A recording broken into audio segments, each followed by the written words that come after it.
Iran seized 3 ships today in the Strait of Hormuz. 3 ships, this afternoon. That same morning, President Trump announced the ceasefire with Iran was extended. The same day. 3 ships seized during a ceasefire. And what nobody told you is that the blockade that Iran says is an act of war never stopped. Here is what nobody is telling you. Iran's position has never changed since April the 8th. The blockade is an act of war, not a bargaining chip, not a pressure tactic. Under international law, a naval blockade is classified as an act of war. The 1909 Declaration of London established this standard. The United Nations Charter reinforces it. Iran is not misreading the law. It is the documented legal standard that every government in this negotiation understands. One side declared a ceasefire. The other side said the act of war never stopped. The question nobody is asking is this: if both parties disagree on whether the act of war ever ended, was there ever a ceasefire at all? Follow the evidence. And now, here's what the White House confirmed this morning that makes that a provable legal contradiction. President Trump said 2 things in today's announcement. First, the ceasefire is extended. Second, the naval blockade continues. These 2 statements cannot coexist. One is a declaration of peace. The other maintains what international law classifies as an act of war. The same press conference, the same morning. Germany's Lufthansa Group announced today it is canceling 20,000 short-haul flights through October. That decision was made because jet fuel has risen above $100 per barrel since February the 28th. The rise in fuel cost is directly traceable to the war and the Strait. But here is the number that changes everything: 20%. That is the share of global oil that passes through the Strait of Hormuz every single day. As of this afternoon, Iran controls access to it. And now, here is the specific fact that no other outlet has reported today. Before Iran seized the ships this afternoon, MarineTraffic vessel tracking data had already recorded 28 vessels turned back by the United States blockade. 28 ships, before the seizures even happened. Then, hours after Trump confirmed the ceasefire extension and the continued blockade, Iran's Islamic Revolutionary Guard Corps moved. 2 container ships seized, transferred to Iranian waters.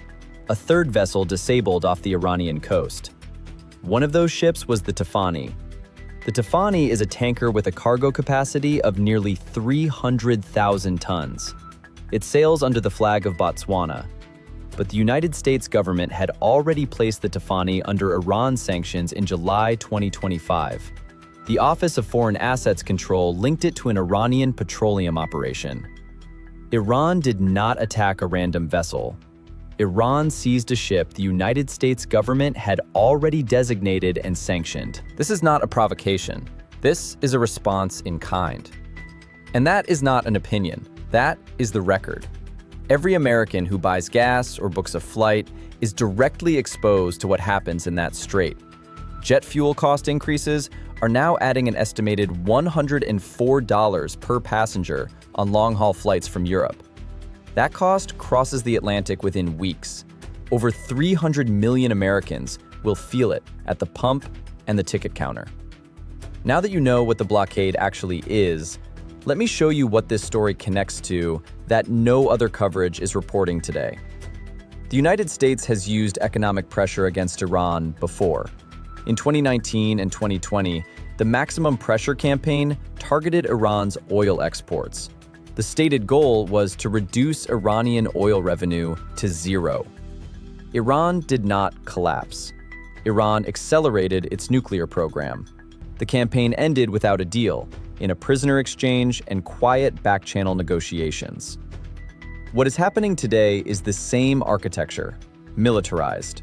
A naval blockade is not a sanction. A sanction is a legal restriction on paper. A blockade is a physical seizure of a nation's economy. And the Strait of Hormuz is not a background detail in this story. It is the one instrument of leverage Iran possesses that air power alone cannot remove. 20% of global oil.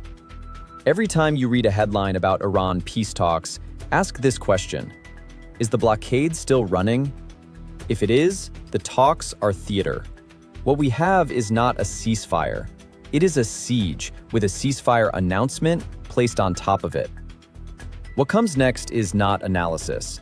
It is a specific list of decisions being made right now that will determine whether this becomes full war again within 72 hours. 3 things to watch. First, the naval blockade.